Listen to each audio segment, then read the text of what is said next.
I'm doing suicidal psychiatry on myself now. The true reality of sanity has dawned on me. That despite some sense of higher love, higher truth, divine love, Christ as a being of higher truth and divine love in a heavenly kingdom, yeah, okay. But the God of the Bible is a bunch of devils that attacked me since I was 3, fucked my world up, made me sick, and then said, tough shit, don't whine. Because people are evil and we perverted him in our own image. God's real, it's not a him. God isn't really even anthropomorphic. God is supra-anthropomorphic. Back when I was an intellectual and trying to explain this with words before I realized that no one knows what words are anymore, supra is not a car, it is beyond and inclusive of. So it's like the ocean is you know, the ocean is to fish what this version of God is to the reality of God. Because the ocean, it's whatever. The category all of the water on the world contains the 2 subsets, rivers and oceans. All of the water in the world is supra category of water. It is beyond the notion of one body of water or another. It means it's so there is a reality of God that is truth and higher love, and this perversion of it was projected by human beings. And if you read the Bible, there's a bunch of evidence to support that. As above, so below. So when Paul says, in that day, we shall know him as we are known by him, because he knows us now, but we don't know him that well. For now we see through a glass darkly, that dark glass being our soul and this world as a mirror of it, because when we fell from grace, we perverted the world and our experience of God.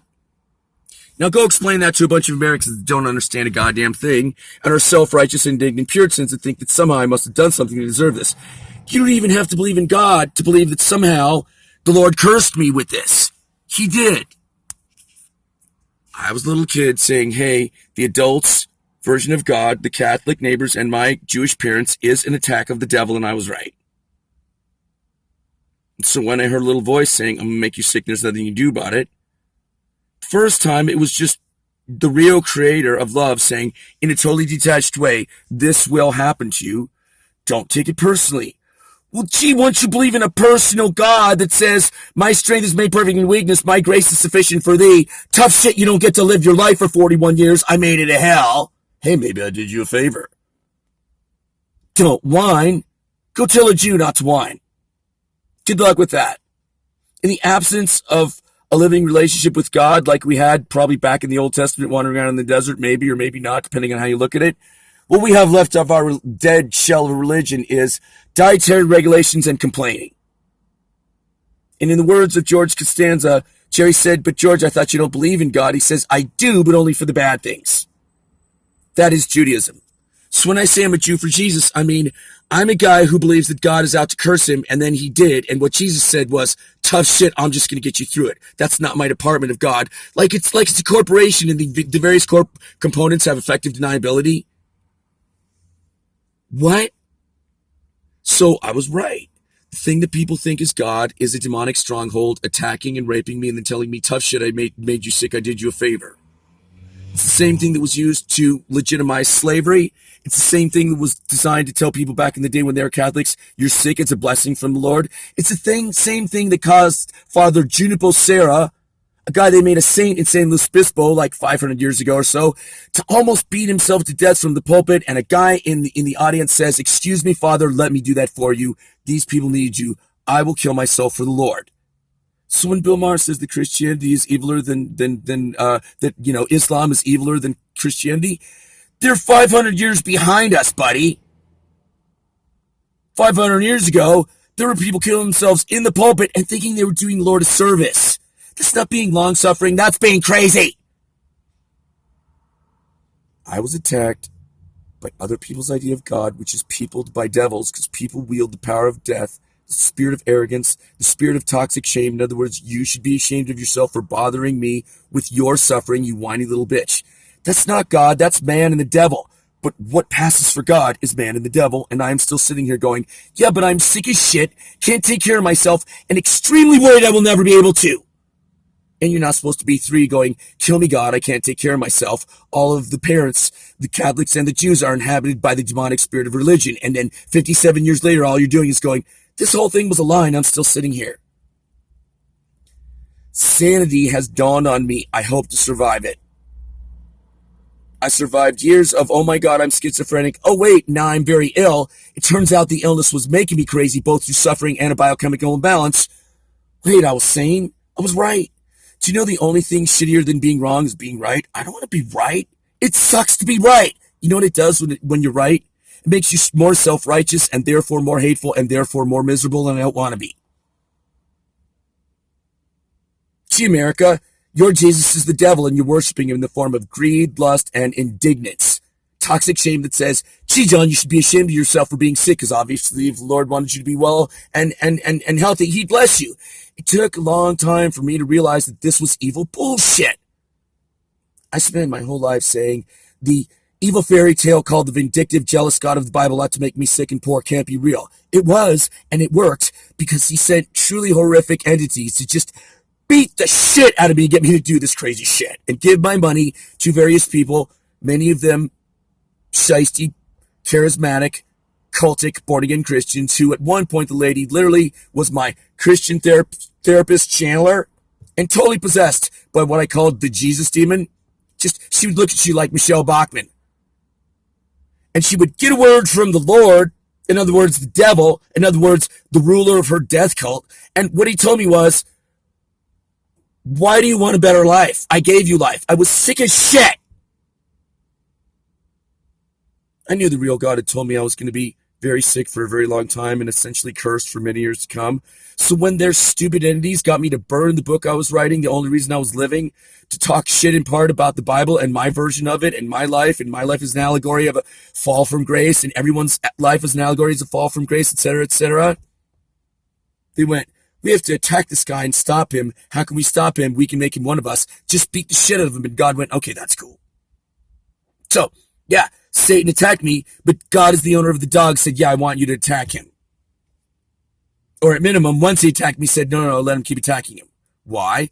Because other people's version of God is evil bullshit. God is love and God is truth, and I am coming down with a serious case of sanity, and if I can get past this case of sanity and stop feeling sorry for myself about my face fucking up, I will be okay. I hope I'm not locked in a room forever avoiding the human race. I never talked to anyone my whole life. I have been this sick since 1978. I was 3 getting attacked by the Christian stronghold. The Judeo-Christian stronghold of we are the Jews and one set of entities attacking you, and we are the Catholics and another set of entities attacking you. At home, you're getting psychologically assaulted by the Jews. At the neighbors, you're getting physically raped because they got raped by a priest. Now I'm sticking up for the little kid because his brothers, who got raped by the priest, are trying to rape him and call him a fag, and I'm saying, no, don't do that, and I'm about to get my ass beat. Now I'm back home, my dad's reading the New York Times with his slick back hair and his cavalier attitude like I need to go get laid and get the fuck out of here, and he's going, you're a little bitch, get out of here, you little faggot. And I'm like, oh, this is great. I'm 3 and my dad won't stick up for me and I'm alone on the planet. Can someone kill me? No? Okay. There was a clown at the party. The devil was attacking me through the clown. I am a clown. The reason why the devil is attacking me through the clown is because I am a clown, and the devil doesn't want me to be a clown and tell you anything you won't know. In a way, the devil does not want me to tell you the truth like the jester does to the king and get away with it. So I locked myself in the closet. And I said, gee, God, you got to kill me. He said, no, you got to go back to the party. And that's my entire fucking life. Fucking shit. And no, not for the record, I am not a gay man. I am a bi-curious man who's been a monk over 20 years. And I would hook up with a guy, but I want to date someone. I don't know anyone I could date. If I could date someone, if I loved them, if I thought they could be a real friend of mine, gender to me is irrelevant. But I'm primarily heterosexual. When you're in a crazy Christian cult and got raped as a kid, you're not sure if that came from you being bisexual or it being a shame trip where someone raped you, and it gets kind of complicated. And then when your politically correct, asshole, elitist Hollywood family says, oh, how dare you say this politically incorrect shit about maybe I'm not bisexual or gay, maybe I just was assaulted and it's a shame trip for my crazy death cult and these crazy Catholic neighbors, then they're like, you don't even have the right to ponder this and sort it out. And then it gets really complicated and fucked up. It makes you worse.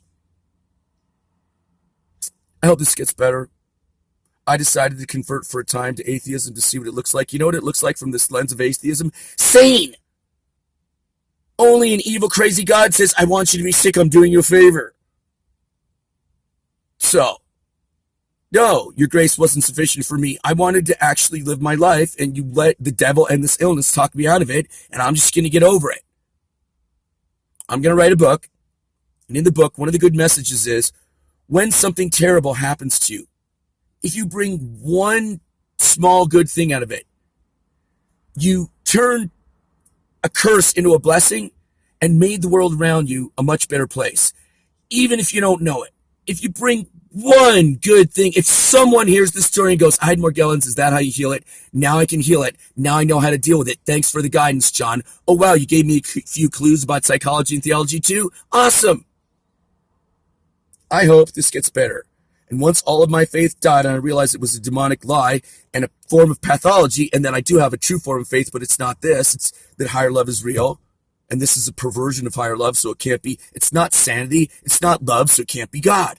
Okay, but in the meantime, from a totally atheistic point of view, I just go, I hope this gets better.